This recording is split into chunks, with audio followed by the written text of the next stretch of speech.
অনেকদিন আগে থেকেই বাবাকে বলছিলাম জুমের চাউল খেতে মন চাচ্ছে, তাই তো বাবা জুমের চাউল পাঠিয়ে দিয়েছে সুন্দরবন কুরিয়ার সার্ভিসের মাধ্যমে। তাই সেটা রিসিভ করে দুই ভাই বোন মিলে আনলাম। এরপর বাসায় এনে আমি একটা সিজারের মাধ্যমে এখানে যে রসগুলো কাটতে লাগলাম। খুলেই দেখলাম প্রায় 1 ক্যারেট ভর্তি এখানে খাবার, সবগুলোই পাহাড়ি অথেন্টিক খাবার। তাই এখন একটা একটা করে আমি আনবক্সিং করব এবং দেখাবো। খুশিতে তর্স হয়েছে না, অনেক বেশি এক্সাইটমেন্ট কাজ করছিল। দেখতে পাচ্ছেন আমি একদম পরে এই ভিডিওটা করে ফেলেছি।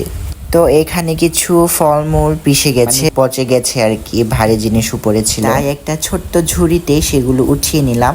এরপরে এই যে সব খাবারগুলো এখানে হচ্ছে কচু, এরপর ছিল শুকনো শিমুল ফুল, বাট আমাদের দিকে এটাকে সবাই তুলা ফুল নামিয়ে চিনে, এটা শুকনো। আর এটা হচ্ছে এক ধরনের মাশরুম, এটা বেসিক্যালি জঙ্গলের কাঠের মধ্যে হয়। এটা পানিতে ভিজিয়ে রাখলে একদম সফট নরম হয়ে যায়। তারপরে ছিল কাঁচা হলুদ, যেটা কিনা রান্না করে অনেক বেশি মজা। এরপরে এখানে ছিল অক্টোপাস নাকি ক্যাটাল শুটকি কি জানি, এটাও অক্টোপাসের মতো লাগে। তারপরে এই যে এখানে আরো শুটকি ছিল, ছুরি শুটকি, তো আমরা অনেক বেশি খেতে পছন্দ করি। তারপর এই যে এখানে ছিল আমাদের নিজেদের জুমে চাষ করা সাগর কলা, একদম অথেন্টিক, কোনো কেমিক্যাল ছাড়া। এখানে আমাদের জুমের যে ফল আছে এটা হচ্ছে পাহাড়ি ছোট্ট শসা, মানে মিনি কিউকাম্বার বলে আর কি। এরপর ছিল আমলকি, আমাদের জুমের একটা বড় গাছ আছে সেখানকার হয়ে, সে গাছে ধরেছে আর কি আমলকি গুলো, সেখান থেকে বাবা পাঠিয়ে দিয়েছে।